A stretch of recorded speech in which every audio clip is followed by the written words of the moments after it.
Le défi des 7 sommets est l'un des objectifs les plus légendaires de l'alpinisme, gravir le point culminant de chaque continent. Pourtant, ces 7 montagnes sont loin d'être toutes logées à la même enseigne. Certaines sont de simples randonnées que presque n'importe qui, en bonne condition physique, pourrait accomplir. D'autres sont glaciales, isolées et mortelles, capables d'engloutir des dizaines de milliers de dollars, des semaines d'efforts épuisants et une bonne dose de chance rien que pour en revenir vivant. Dans ce tour d'horizon, nous allons comparer les 7 sommets pour découvrir lequel est le plus accessible, lequel est le plus dangereux, lequel est le plus abordable et lequel n'est réservé qu'à ceux qui ont les moyens. Moins de 500 personnes dans toute l'histoire sont parvenues à toutes les gravir.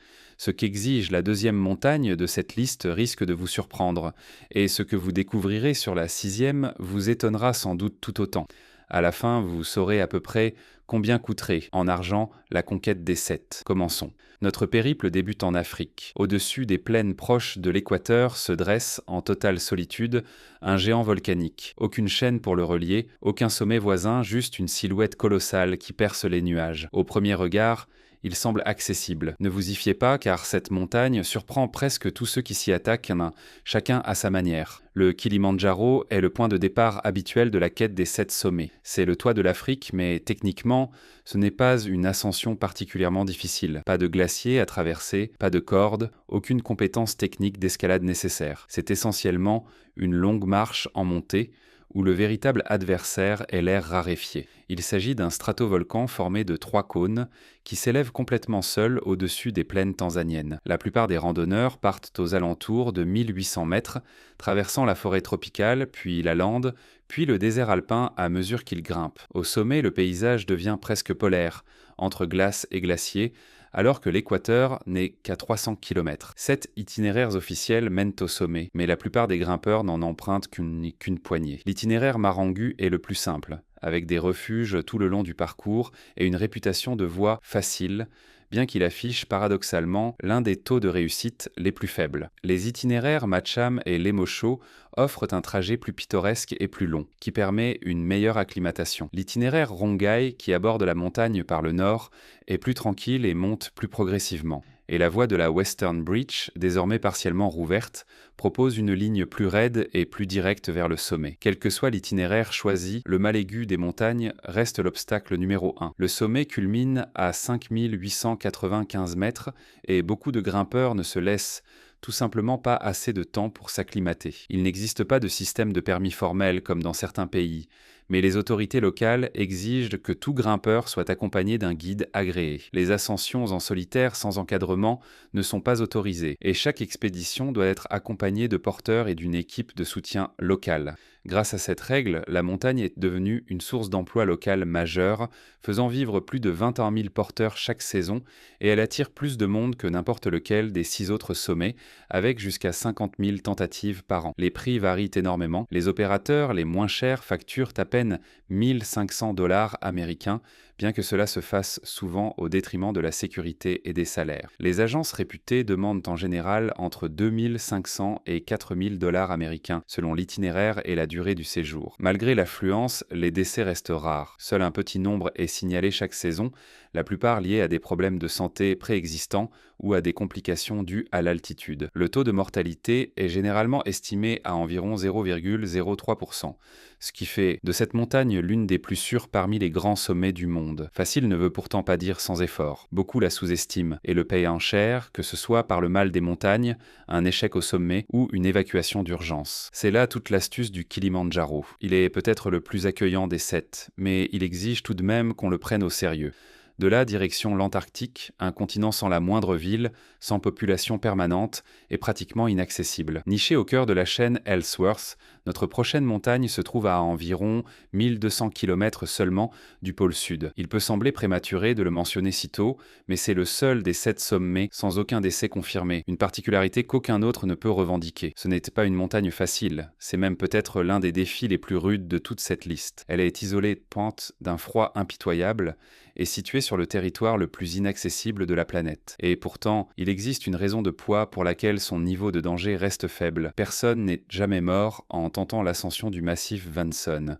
Il affiche un bilan de sécurité parfait parmi les 7 sommets grâce à une logistique extrêmement rigoureuse, des équipes d'expédition très expérimentées et une organisation qui tourne presque comme une horloge. Culminant à 4892 mètres, il s'agit du point le plus élevé de tout le continent. Repéré pour la première fois depuis les airs en 1958, il n'a été gravi qu'en 1966, lorsqu'une équipe menée par l'Américain Nicholas Clanch a atteint le sommet. L'itinéraire habituel emprunte la face ouest et l'éperon ouest, une ascension glaciaire éprouvante entre neige profonde, température sous-glaciale et arêtes balayées d'eau par les tempêtes. Aucune escalade rocheuse n'est nécessaire sur cette voie, mais le froid à lui seul transforme les tâches les plus simples en épreuves épuisantes et un simple contretemps météorologique peut s'étirer sur plusieurs jours. Rien que pour atteindre la montagne, il faut prendre l'avion jusqu'au Chili, poursuivre jusqu'à un camp reculé sur le glacier, puis atterrir directement sur la glace à bord d'un avion équipé de skis. Aucun village à proximité, aucun itinéraire de secours et pratiquement aucun réseau de sauvetage. Chaque ravitaillement, chaque système de soutien doit être acheminé par les airs et coordonné pendant la courte fenêtre de l'été antarctique. Et c'est précisément là que réside le véritable défi, le prix. Il s'agit, et de loin, du plus onéreux des 7 sommets. Une expédition encadrée coûte généralement entre 45 000 et 55 000 $ américains, simplement parce que chaque étape du voyage dépend d'avions, de carburant, de vivres et d'une planification des risques poussés à l'extrême, dans l'un des environnements les plus hostiles de la Terre. Il n'existe aucun opérateur bon marché ici, et tenter l'aventure en solo n'est tout simplement pas envisageable. En contrepartie, les alpinistes profitent d'un taux de réussite remarquablement élevé et d'aucun décès enregistré. C'est glacial, isolé et l'un des sommets les plus coûteux de la planète, mais comparé à ce qui nous attend encore dans cette liste, le massif Vinson pourrait bien être en réalité le plus sûr de tous. En quittant le cœur gelé de l'Antarctique, direction les îles tropicales de l'Océanie. Enfoui sous les forêts tropicales de Papouasie, caché sous des couches de végétation et de nuages, notre prochain sommet ne naît pas de la glace mais de la roche brute. Il est raide, acéré et plus difficile à atteindre que presque toutes les autres montagnes de cette liste, et pendant des années, il est resté totalement fermé aux étrangers. La pyramide de Carstens, aussi appelée Puncak Jaya, culmine à 4884 mètres, ce qui en fait la plus haute montagne du monde située sur une île. Contrairement aux 2 sommets précédents, celui-ci exige une véritable escalade technique. Atteindre le sommet implique de longs passages sur du calcaire exposé, de s'encorder sur des cordes fixes, de traverser des dalles de roches mouillées et glissantes, et de franchir un impressionnant vide près du sommet grâce à une traversée en tyrolienne. C'est une véritable escalade, pas une simple longue marche. Sans être extrême selon les standards modernes, elle reste suffisamment exigeante pour figurer parmi les plus difficiles des 7, notamment pour ceux qui n'ont pas d'expérience en escalade. Le sommet a été atteint pour la première fois en 1962 par une expédition mixte de grimpeurs autrichiens, néo-zélandais, australiens et néerlandais, dont le célèbre alpiniste autrichien Heinrich Harrer. Mais atteindre le sommet n'est en réalité pas la partie la plus difficile, c'est simplement d'arriver jusqu'à la montagne qui l'est. Le Carstens se trouve dans l'une des régions les plus politiquement instables et les plus compliquées logistiquement au monde. Autrefois, les grimpeurs devaient marcher plus d'une semaine à travers une jungle dense, des marécages infestés de sangsues et des territoires tribaux, tout en évitant les pluies torrentielles, les glissements de terrain et, parfois, des demandes de paiement à des postes de contrôle improvisés. Aujourd'hui, la plupart des expéditions se rendent en hélicoptère depuis une ville minière voisine directement jusqu'au camp de base, même si rien n'est sans garantie. Les permis sont rares, la région a fermé ses portes à plusieurs reprises, et en 2024, quelques mois à peine après sa réouverture, une expédition s'est soldée par un drame lorsqu'un grimpeur est mort d'hypothermie durant la descente.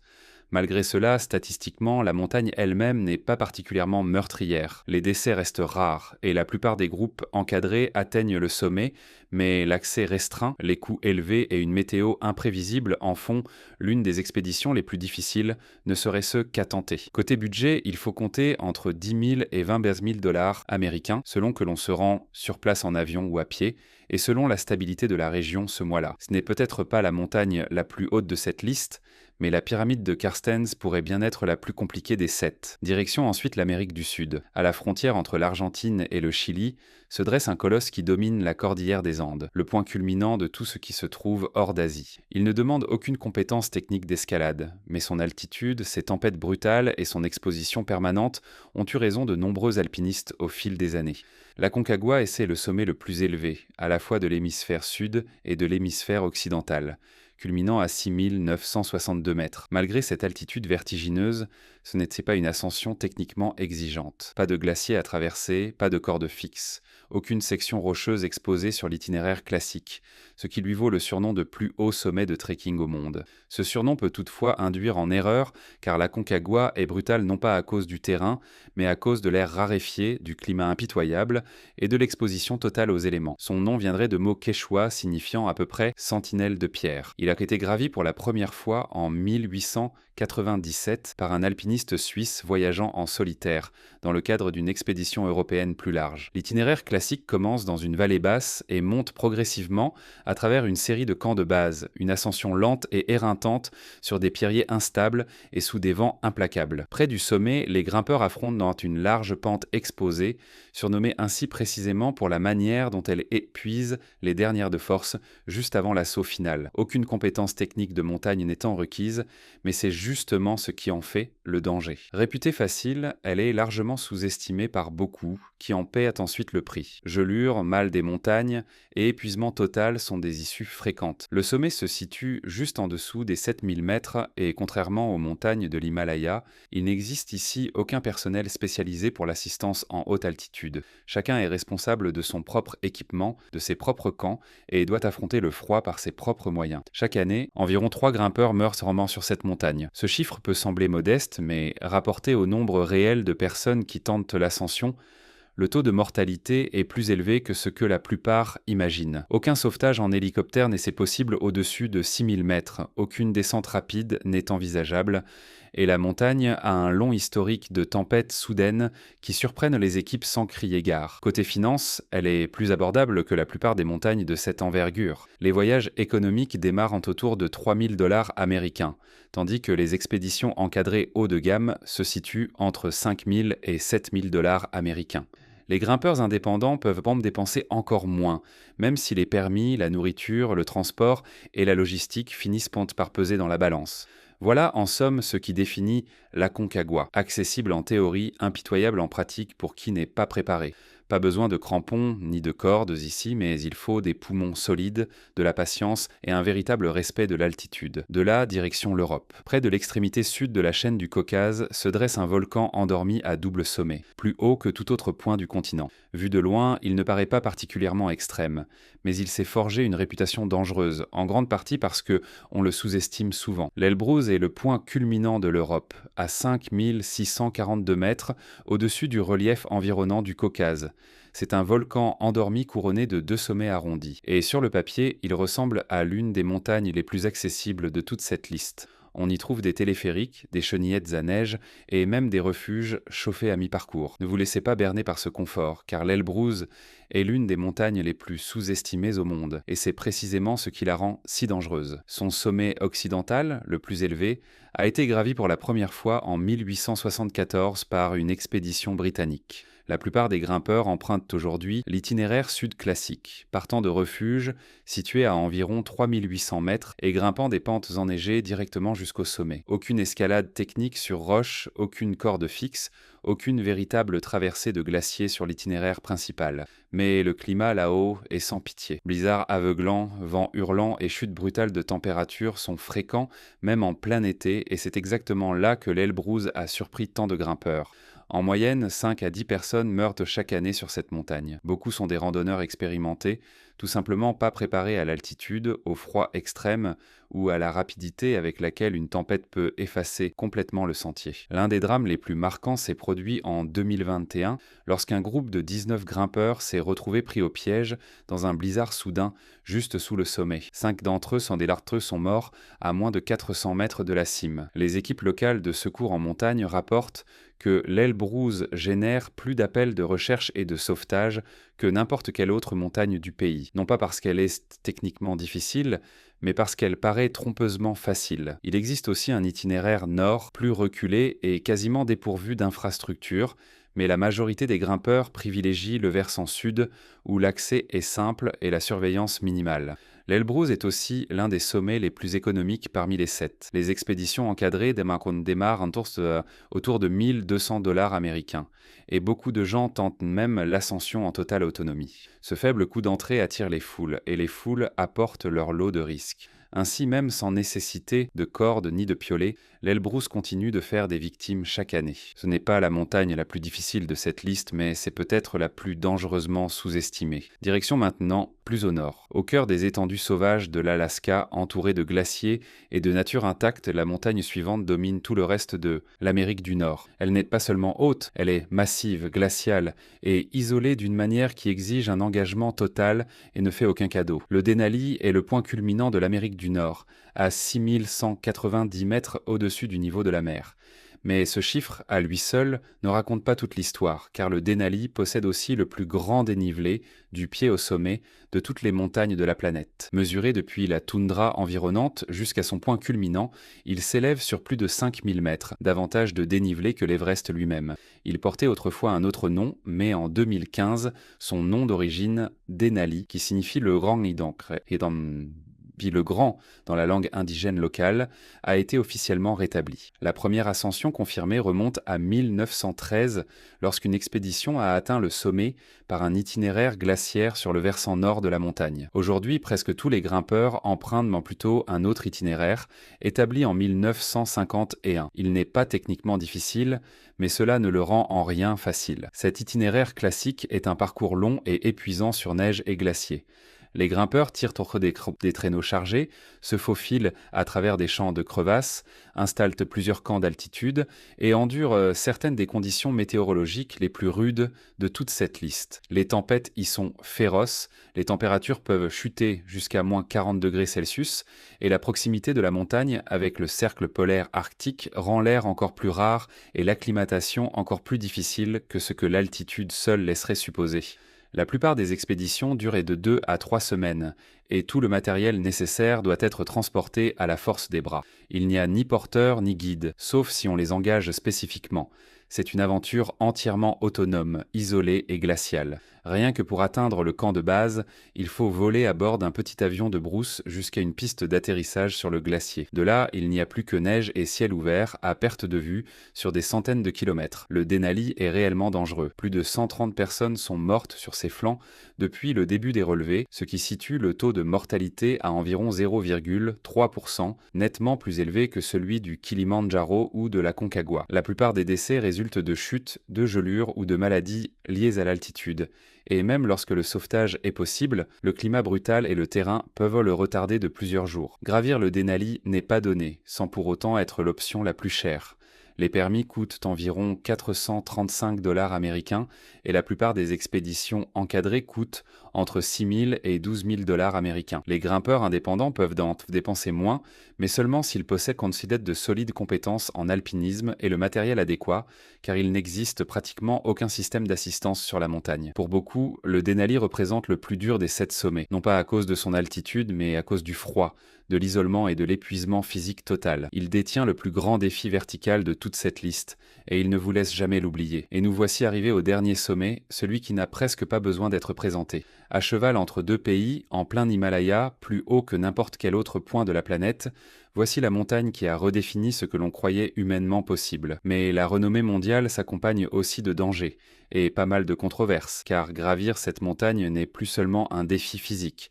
C'est devenu toute une industrie mondiale. L'Everest est la plus haute montagne de la Terre, culminant à 8848 mètres. Depuis des décennies, il reste le sommet le plus emblématique et aussi le plus controversé au monde. Il a été mesuré pour la première fois par des géomètres en 1856, mais personne n'en a atteint le sommet avec succès avant 1953, lorsque Edmund Hillary et le Sherpa Tenzing Norgay ont réussi l'ascension par la voie du col sud.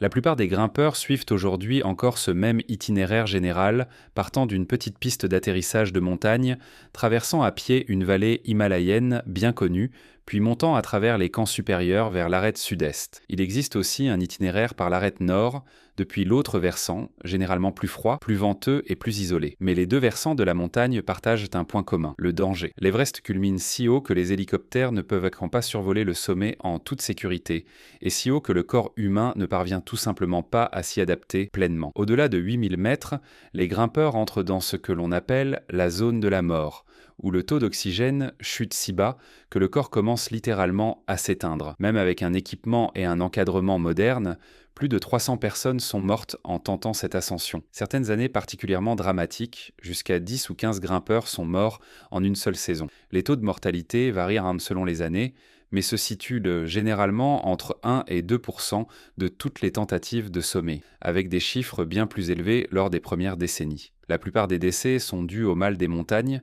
à l'exposition, aux avalanches ou aux chutes, et surviennent fréquemment pendant la descente lorsque les grimpeurs sont déjà à bout de force. Vient ensuite le problème de la surfréquentation.